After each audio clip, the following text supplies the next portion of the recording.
A Christmas Carol by Charles Dickens. Read by James Mandolare.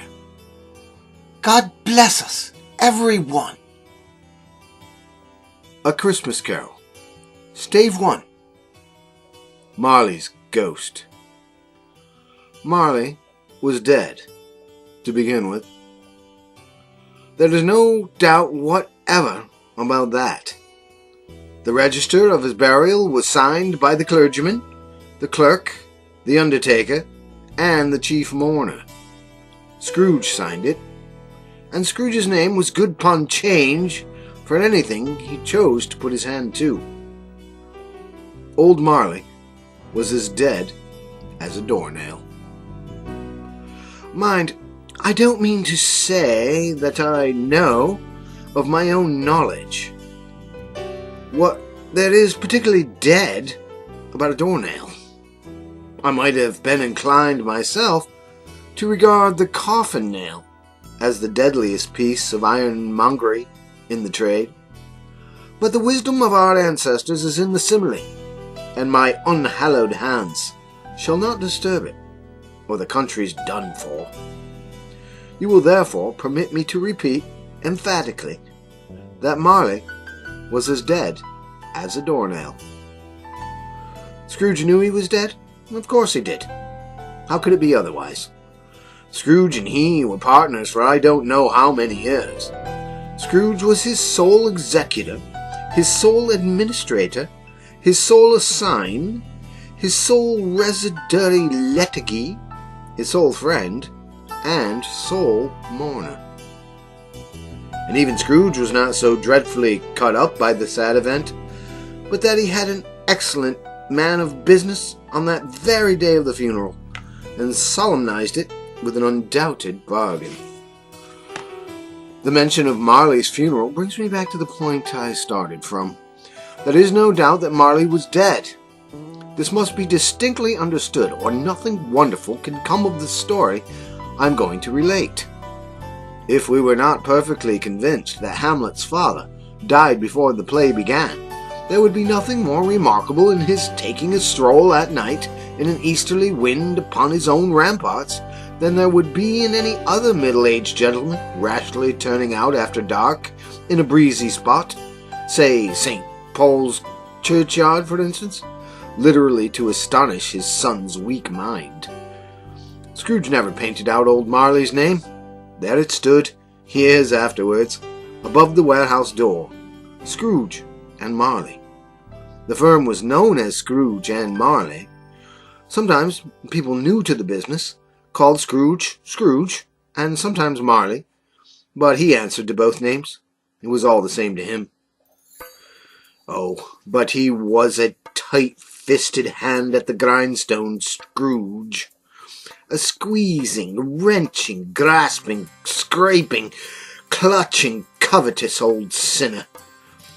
Hard and sharp as flint, from which no steel ever struck out generous fire. Secret and self-contained and solitary as an oyster. The cold within him froze his old features, nipped his pointed nose, shriveled his cheek, stiffened his gait, made his eyes red, his lips thin, blue, and spoke out shrewdly in his grating voice. A frosty rime was on his head, and on his eyebrows, and his wiry chin.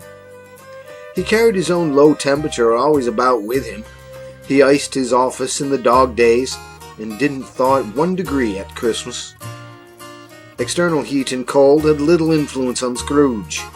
No warmth could warm, no wintry weather chill him. No wind that blew was bitterer than he. No falling snow more intent upon its purpose. No pelting rain less open to entreaty. Foul weather didn't know where to have him. The heaviest rain and snow and hail and sleet could boast of the advantage over him in only one respect. They often came down handsomely, and Scrooge never did. Nobody ever stopped him in the street to say, with gladsome looks, "My dear Scrooge, how are you? When will you come to see me?" No beggars implored him to bestow a trifle. No children asked him what it was o'clock. No man or woman ever once in all his life inquired the way to such and such a place of Scrooge. Even the blindsmen's dogs appeared to know him, and when they saw him coming on, would tug their owners into doorways and up courts, and then would wag their tails as though they said, "No eye at all is better than an evil eye, dark master." But what did Scrooge care? It was the very thing he liked, to edge his way along the crowded paths of life, warning all human sympathy to keep its distance. That was what the knowing ones called nuts to Scrooge. Upon a time, of all the good days in the year, on Christmas Eve, old Scrooge sat busy in his counting house.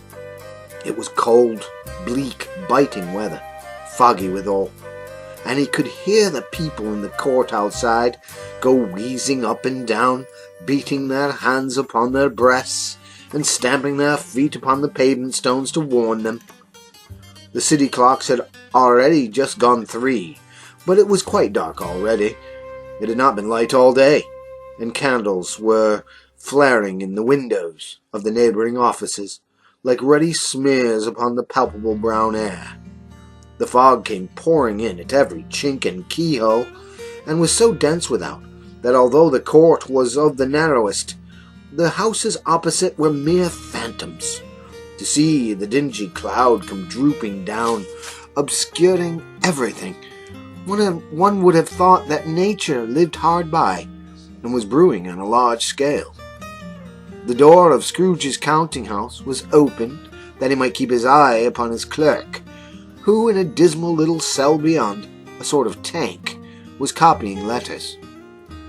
Scrooge had a very small fire, but the clerk's fire was so very much smaller that it looked like one coal. But he couldn't replenish it, for Scrooge kept the coal box in his own room, and so surely as the clerk came in with the shovel, the master predicted that it would be necessary for them to part.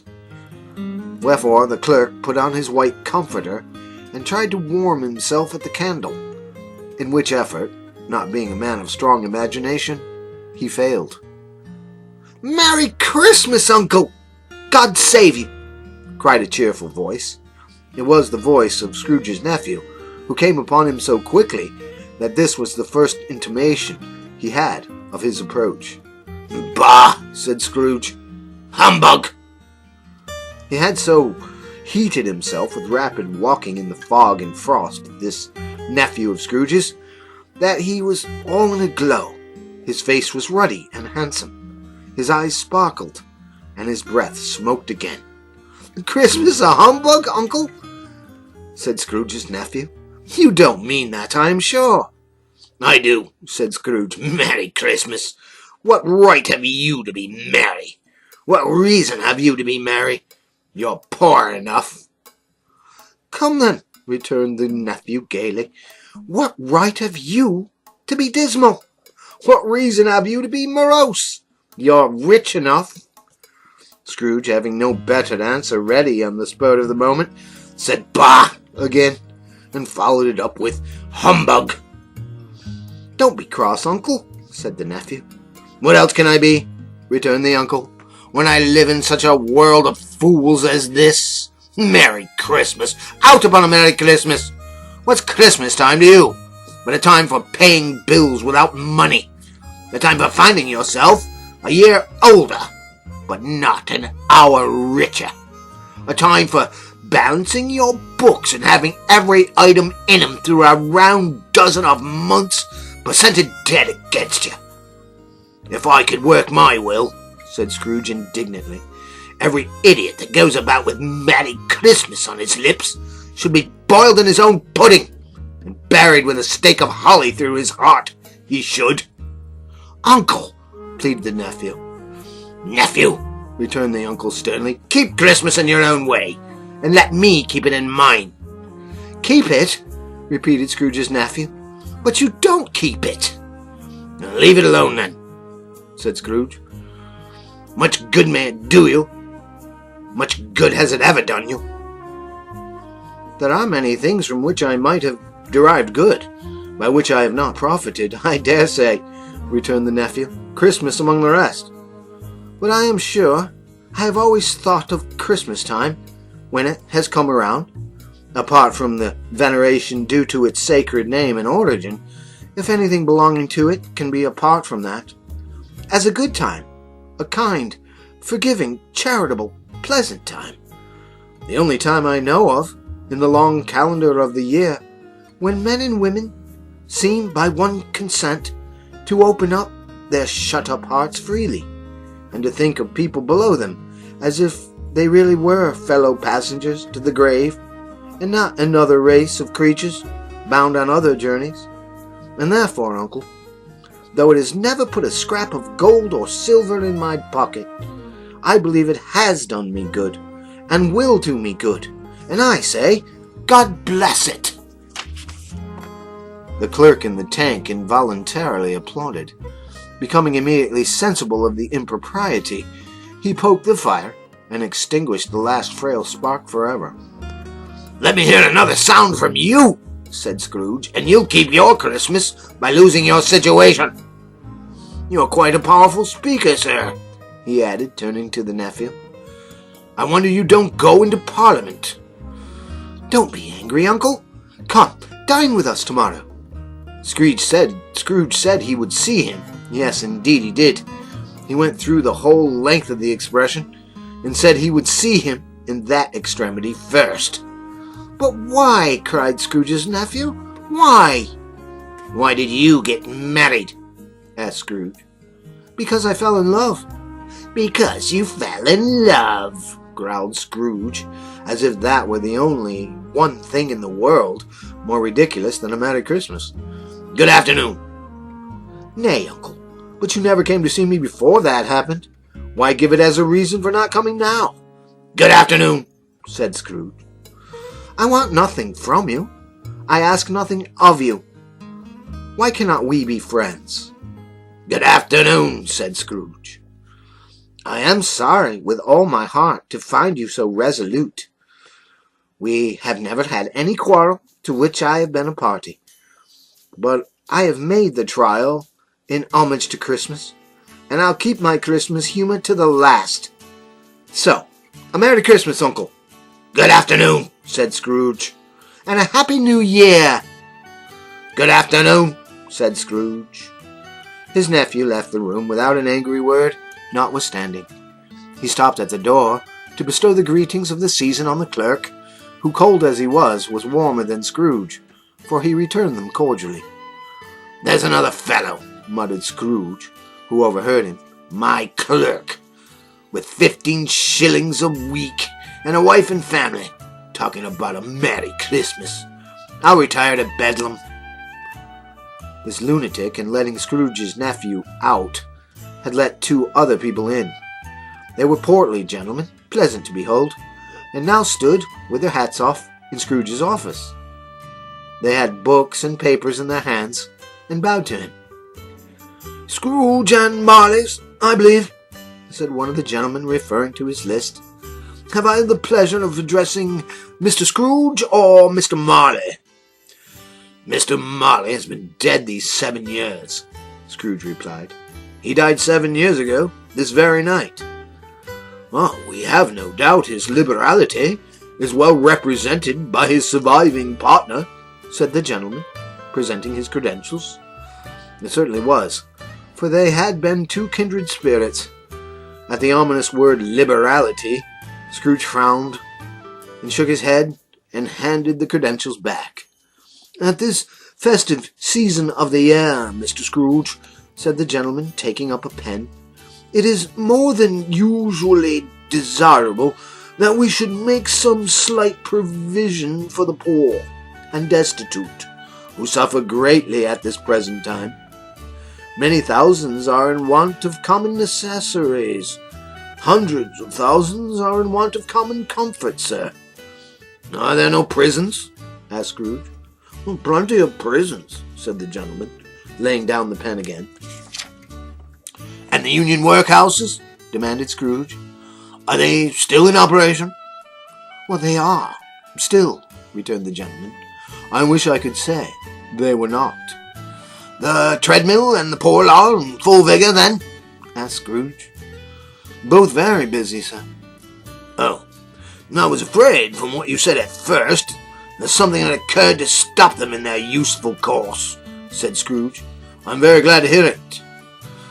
"Under the impression that they scarcely furnish Christmas cheer of mind or body to the multitude," returned the gentleman, "a few of us are endeavouring to raise a fund to buy the poor some meat and drink and means of warmth. We chose this time because it is a time of all others when want is keenly felt and abundance rejoices. What shall I put you down for?" "Nothing," Scrooge replied. "You wish to be anonymous?" "I wish to be left alone," said Scrooge. "Since you ask me what I wish, gentlemen, that is my answer. I don't make merry myself at Christmas, and I can't afford to make idle people merry. I help to support the establishments I have mentioned. They cost enough, and those that are badly off must go there." "Many can't go there, and many would rather die." "If they would rather die," said Scrooge, "they'd better do it and decrease the surplus population. Besides, excuse me, I don't know that." "But you might know it," observed the gentleman. "It's not my business," Scrooge returned. "It's enough for a man to understand his own business and not interfere with other people's. Mine occupies me constantly. Good afternoon, gentlemen." Seeing clearly that it would be useless to pursue their point, the gentleman withdrew. Scrooge resumed his labours with an improved opinion of himself, in a more facetious temper than was usual with him. Meanwhile, the fog and darkness thickened so that people ran about with flaring links, proffering their services to go before horses in carriages and conduct them on their way. The ancient tower of a church, whose gruff old bell was always peeping slyly down at Scrooge out of the Gothic window in the wall, became invisible, and struck the hours and quarters in the clouds, with tremulous vibrations afterwards, as if its teeth were chattering in its frozen head up there. The cold became intense.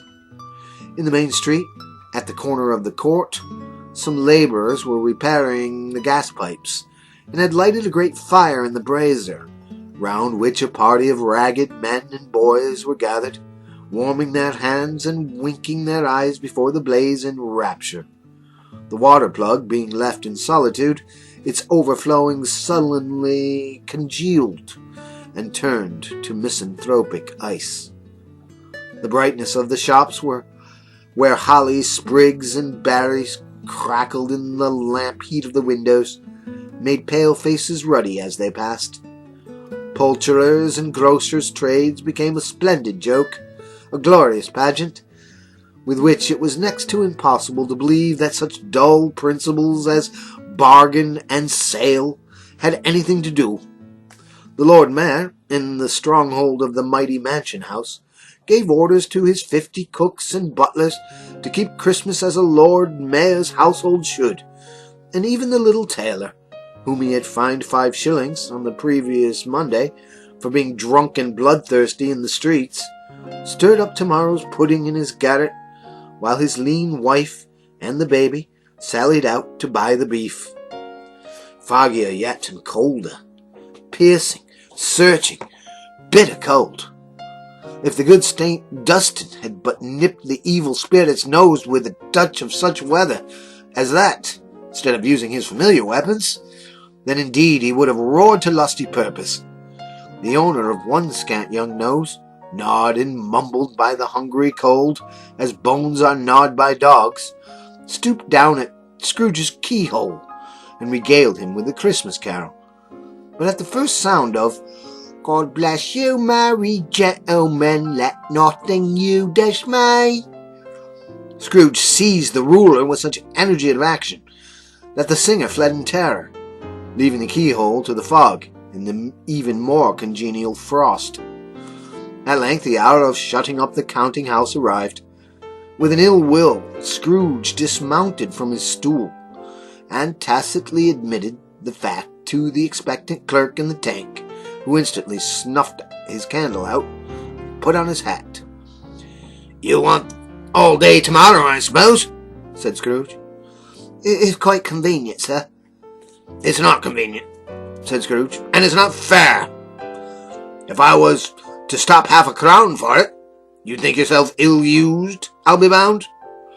The clerk smiled faintly. "And yet," said Scrooge, "you don't think me ill-used when I pay a day's wages for no work." The clerk observed that it was only once a year. "A poor excuse for picking a man's pocket every 25th of December," said Scrooge, buttoning his greatcoat to the chin. "But I suppose you must have the whole day. Be here all the earlier next morning." The clerk promised that he would, and Scrooge walked out with a growl. The office was closed in a twinkling, and the clerk, with the long ends of his white comforter dangling below his waist, for he boasted no greatcoat, went down a slide on Cornhill at the end of a lane of boys 20 times, in honor of it being Christmas Eve, and then ran home to Camden Town as hard as he could pelt to play at blind man's bluff. Scrooge took his melancholy dinner in his usual melancholy tavern, and having read all the newspapers and beguiled the rest of the evening with his banker's book, went home to bed. He lived in chambers that had once belonged to his deceased partner. They were a gloomy suit of rooms, in a lowering pile of building up a yard, where it had so little business to be, that one could scarcely help fancying it might have run there when it was a young house, playing at hide-and-seek with the other houses, and forgotten the way out again. It was old enough now, and dreary enough, for nobody lived in it but Scrooge, the other rooms all being let out as offices. The yard was so dark that even Scrooge, who knew its every stone, was fain to grope with his hands. The fog and frost so hung about the black old gateway of the house that it seemed as if the genius of the weather sat in mournful meditation on the threshold. Now it is a fact that there is nothing at all particular about the knocker on the door, except that it was very large. It is also a fact that Scrooge had seen it night and morning during his whole residence in that place. Also that Scrooge had as little of what might be called fancy about him as any man in the city of London, even including, which is a bold word, the corporation, alderman, and livery. Let it also be borne in mind that Scrooge had not bestowed one thought on Marley since his last mention of his 7 years dead partner that afternoon. And then let any man explain it to me, if he can, how it happened that Scrooge, having his key in the lock of the door, saw in the knocker, without its undergoing any intermediate process of change, not a knocker, but Marley's face. Marley's face. It was not an impenetrable shadow, as the other objects in the yard were, but had a dismal light about it, like a bad lobster in a dark cellar. It was not angry or ferocious, but looked at Scrooge as Marley used to look, with ghostly spectacles turned up on its ghostly forehead. The hair was curiously stirred, as if by breath of hot air, and though the eyes were wide open, they were perfectly motionless.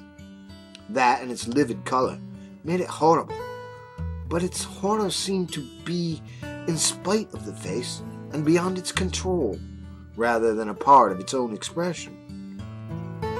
As Scrooge looked fixedly at the phenomenon, it was a knocker again. To say that he was not startled, or that his blood was not conscious of a terrible sensation to which it had been a stranger from infancy, would be untrue. But he put his hand upon the key he had relinquished, turned it sturdily, walked in, and lighted his candle. He did pause with a moment's irresolution before he shut the door, and he did look cautiously behind it first, as if he half expected to be terrified with the sight of Marley's pigtail sticking out into the hall. But there was nothing on the back of the door except the screws and nuts that held the knocker on, so he said "Pooh-pooh" and closed it with a bang. The sound resounded through the house like thunder. Every room above, and every cask in the wine merchant's cellars below, appeared to have a separate peal of echoes of its own. Scrooge was not a man to be frightened by echoes. He fastened the door, and walked across the hall, and up the stairs, slowly too, trimming his candle as he went. You may talk vaguely about driving a coach and six up a good old flight of stairs, or through a bad young Act of Parliament, but I mean to say, you might have gotten a hearse up that staircase, and taken it broadwise, with the splinter bar toward the wall and the door toward the balustrades, and done it easily. There was plenty of width for that, and room to spare, which is perhaps the reason why Scrooge thought he saw a locomotive hearse going on before him in the gloom. Half a dozen gas lamps out of the street wouldn't have lighted the entry too well, so you may suppose it was pretty dark with Scrooge's dip. Up Scrooge went, not caring a button for that. Darkness is cheap, and Scrooge liked it. But before he shut his heavy door, he walked through his rooms to see that all was right. He had just enough recollection of the face to desire to do that. Sitting room, bedroom, lumber room, all as they should be.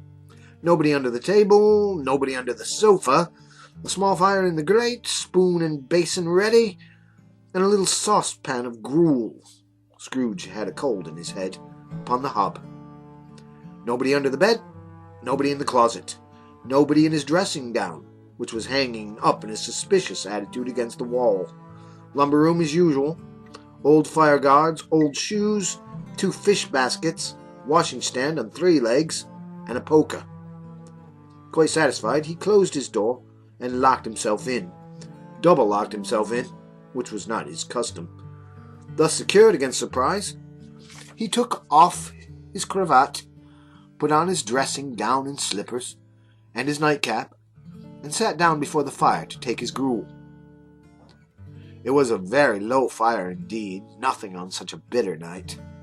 He was obliged to sit close to it, and brood over it, before he could exact the least sensation of warmth from such a handful of fuel. The fireplace was an old one, built by some Dutch merchant long ago, and paved all around with quaint Dutch tiles, designed to illustrate the scriptures.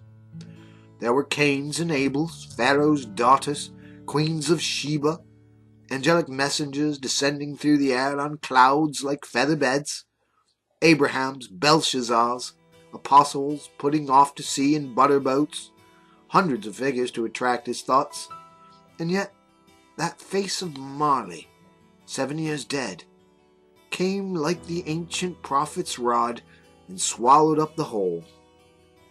If each smooth tile had been a blank at first, with power to shape some picture on its surface from the disjointed fragments of his thoughts, there would have been a copy of old Marley's head on every one. "Humbug!" said Scrooge, and walked across the room. After several turns, he sat down again. As he threw his head back in his chair, his glance happened to rest upon a bell, a disused bell that hung in the room, and communicated for some purpose now forgotten with a chamber in the highest story of the building. It was with great astonishment, and with a strange inexplicable dread, that as he looked, he saw this bell begin to swing. It swung so softly in the outset that it scarcely made a sound, but soon it rang out loudly, and so did every bell in the house. This might have lasted a minute, but it seemed an hour. The bells ceased as they had begun together. They were succeeded by a clanking noise deep down below, as if some person were dragging a heavy chain over the casks in the wine merchant's cellar. Scrooge then remembered to have heard that ghosts in haunted houses were described as dragging chains.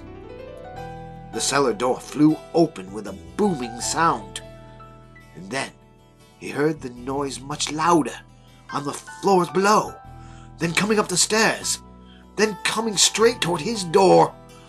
"It's a humbug still," said Scrooge. "I won't believe it." His colour changed, though, when, without a pause, it came on through the heavy door, and passed into the room before his eyes. Upon its coming in, the dying flame leaped up, as though it cried, "I know him! Marley's ghost!" and fell again. The same face, the very same. Marley, in his pigtail, usual waistcoat, tights, and boots, the tassels on the latter bristling, like his pigtail, and his coat skirts, and the hair upon his head. The chain he drew was clasped about his middle. It was long, and wound about him like a tail, and it was made, for Scrooge observed it closely, of cash boxes, keys, padlocks, ledgers, deeds, and heavy purses wrought in steel. His body was transparent, so that Scrooge, observing him, and looking through his waistcoat, could see the 2 buttons on his coat behind. Scrooge had often heard it said that Marley had no bowels, but he had never believed it, until now. No, nor did he believe it even now, though he looked the phantom through and through, and saw it standing before him, though he felt the chilling influence of its death-cold eyes, and marked the very texture of the folded handkerchief bound about its head and chin, which wrapper he had not observed before. He was still incredulous, and fought against his senses. "How now?" said Scrooge, caustic and cold as ever. "What do you want with me?" "Much." Marley's voice, no doubt about it. "Who are you?" "Ask me who I was." "Who were you then?" said Scrooge, raising his voice. "You're particular for a shade." He was going to say "to a shade," but substituted this as more appropriate. "In life, I was your partner, Jacob Marley." Can you sit down?" asked Scrooge, looking doubtfully at him. "I can." "Do it, then." Scrooge asked the question because he didn't know whether a ghost so transparent might find himself in a condition to take a chair, and felt that in the event of its being impossible, it might involve the necessity of an embarrassing explanation. But the ghost sat down on the opposite side of the fireplace, as if he were quite used to it. "You don't believe in me?" observed the ghost. "I don't," said Scrooge. "What evidence would you have of my reality, beyond that of your senses?" "I don't know," said Scrooge. "Why do you doubt your senses?" "Because," said Scrooge, "a little thing affects them. A slight disorder of the stomach makes them cheats. You may be an undigested bit of beef, a blot of mustard, a crumb of cheese, a fragment of an underdone potato. There's more of gravy than grave about you, whatever you are." Scrooge was not much in the habit of cracking jokes, nor did he feel in his heart by any means waggish then. The truth is that he tried to be smart as a means of distracting his own attention and keeping down his terror, for the spectre's voice disturbed the very marrow of his bones. To sit staring at those fixed glazed eyes in silence for a moment would play, Scrooge felt, the very deuce with him. There was something very awful, too, in the spectre's being provided with an infernal atmosphere of its own. Scrooge could not feel it himself, but this was clearly the case, for though the ghost sat perfectly motionless, its hair and skirts and tassels were still agitated as if by the hot vapor from an oven. "You see this toothpick?" said Scrooge, returning quickly to the charge, for the reason just assigned, and wishing, though it were only for a second, to divert the vision's stony gaze from himself. "I do," replied the ghost. You are not looking at it, said Scrooge. But I see it, said the ghost, notwithstanding. Well, returned Scrooge, I have but to swallow this, and be for the rest of my days persecuted by a legion of goblins, all of my own creation. Humbug, I tell you! Humbug! At this the spirit raised a frightful cry, and shook its chain with such a dismal and appalling noise that Scrooge held on tight to his chair to save him from falling in a swoon. But how much greater was his horror when the phantom, taking off the bandage round its head, as if it were too warm to wear indoors, its lower jaw dropped down upon its breast. Scrooge fell upon his knees, clasped his hands before his eyes. Mercy, he said, dreadful apparition, why do you trouble me? Man of the worldly mind, replied the ghost, do you believe in me or not? I do, said Scrooge. I must. But why do spirits walk the earth? And why do they come to me? It is required of every man, the ghost returned, that the spirit within him should walk abroad among his fellow men, and travel far and wide. And if that spirit does not go forth in life, it is condemned to do so after death. It is doomed to wander through the world. Oh, woe is me! And witness what it cannot share, but might have shared on earth and turned to happiness. Again the spectre raised a cry, and shook its chain and wrung its shadowy hands. You are fettered, said Scrooge, trembling. Tell me why. I wear the chain I forged in life, replied the ghost. I made it link by link, and yard by yard. I girded it on of my own free will, and of my own free will I wore it. Is its pattern strange to you?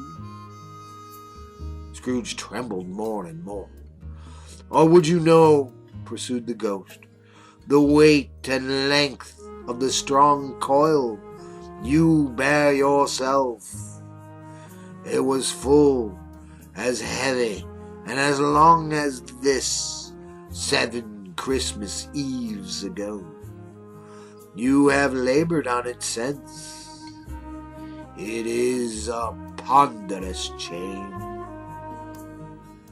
Scrooge glanced about him on the floor, in the expectation of finding himself surrounded by some 50 or 60 fathoms of iron cable, but he could see nothing. Jacob, he said imploringly, oh, Jacob Marley, tell me more. Speak comfort to me, Jacob. I have none to give, replied the ghost. It comes from other regions, Ebenezer Scrooge, and is conveyed by other ministers to other kinds of men. Nor can I tell you what I would. A very little more is all permitted to me. I cannot rest. I cannot stay. I cannot linger anywhere. My spirit never walked beyond our counting-house. Mark me, in life my spirit never roved beyond the narrow limits of our money-changing hole. And weary journeys lie before me. It was a habit with Scrooge, whenever he became thoughtful, to put his hands in his breeches pockets. Pondering on what the ghost had said, he did so now, but without lifting up his eyes or getting off his knees. You must have been very slow about it, Jacob, Scrooge observed, in a businesslike manner, though with humility and deference. Slow? The ghost repeated. 7 years dead, mused Scrooge, and traveling all the time. The whole time, said the ghost. No rest, no peace, incessant torture of remorse. You travel fast? Asked Scrooge. On the wings of the wind, replied the ghost. You might have gotten over a great quantity of ground in 7 years, said Scrooge. The ghost, on hearing this, set up another cry, and clanked its chain so hideously in the dull silence of the night that the ward would have been justified in indicting it for a nuisance. "Oh, captive, bound, and double-ironed," cried the phantom, "do not know that ages of incessant labour by immortal creatures for this earth must pass into eternity, before the good of which it is susceptible is all developed. Not to know that any Christian spirit, working kindly in its little sphere, whatever it may be, will find its mortal life too short for its vast means of usefulness. Not to know that no space of regret can make amends for one's life's opportunity misused. Yet, such was I. Oh, such was I. But you were always a good man of business, Jacob, faltered Scrooge, who now began to apply this to himself. Business! Cried the ghost, wringing its hands again. Mankind was my business. The common welfare was my business. Charity, mercy, forbearance, and benevolence were all my business. The dealings of my trade were but a drop of water in the comprehensive ocean of my business.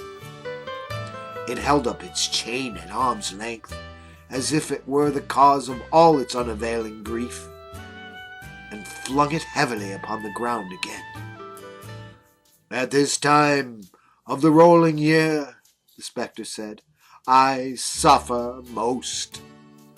Why did I walk through the crowds of fellow beings with my eyes turned down, and never raise them to see that blessed star which led the wise men to a poor abode?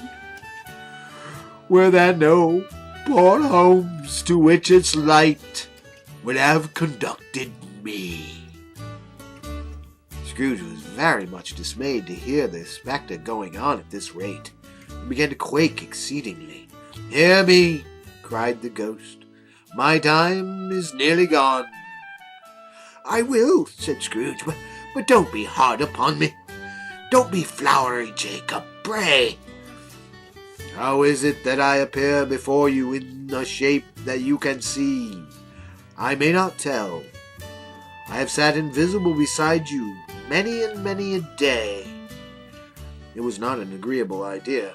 Scrooge shivered and wiped the perspiration from his brow. That is no light part of my penance, pursued the ghost. I am here tonight to warn you that you have yet a chance and hope of escaping my fate. A chance and hope of my procuring, Ebenezer. You were always a good friend to me, said Scrooge. Thank ye. You will be haunted, resumed the ghost, by 3 spirits. Scrooge's countenance fell almost as low as the ghost's had done. Is it the chance and hope you mentioned, Jacob? He demanded in a faltering voice. It is. I think I'd rather not, said Scrooge. Without their visits, said the ghost, you cannot hope to shun the path I tread. Expect the first tomorrow, when the bell tolls 1. Couldn't I take 'em all at once and have it over, Jacob? Hinted Scrooge. Expect the second on the next night, at the same hour. The third upon the next night, when the last stroke of 12 has ceased to vibrate. Look to see me no more, and look that, For your own sake, you remember what has passed between us." When it had said these words, the spectre took its wrapper from the table and bound it round its head as before. Scrooge knew this by the smart sound its teeth made when the jaws were brought together by the bandage. He ventured to raise his eyes again, and found his supernatural visitor confronting him in an erect attitude, with its chain wound over and over about its arm. The apparition walked backwards from him, and at every step it took, the window raised itself a little, so that when the spectre reached it, it was wide open. It beckoned Scrooge to approach, which he did. When they were within 2 spaces of each other, Marley's ghost held up its hand, warning him to come no nearer. Scrooge stopped, not so much in obedience as in surprise and fear, for on the raising of the hand he became sensible of confused noises in the air, incoherent sounds of lamentation and regret, wailings inexpressibly sorrowful and self-accusatory. The spectre, after listening for a moment, joined in the mournful dirge, and floated out upon the bleak, dark night. Scrooge followed to the window, desperate in his curiosity. He looked out. The air was filled with phantoms, wandering hither and thither in restless haste, and moaning as they went. Every one of them wore chains like Marley's ghost. Some few, they might be guilty governments, were linked together. None were free. Many had been personally known to Scrooge in their lives.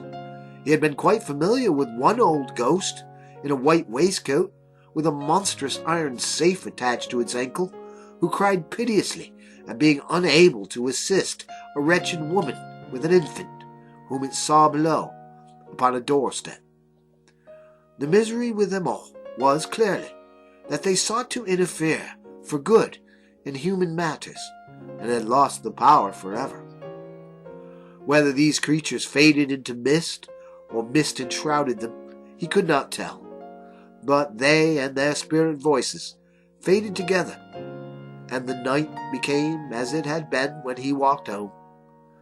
Scrooge closed the window, and examined the door, by which the ghost had entered. It was double locked, as he had locked it with his own hands, and the bolts were undisturbed. He tried to say "humbug," but stopped at the first syllable. And being, from the emotion he had undergone, or the fatigues of the day, or his glimpse of the invisible world, or the dull conversation of the ghost, or the lateness of the hour, much in need of repose, he went straight to bed without undressing, and fell asleep upon the instant.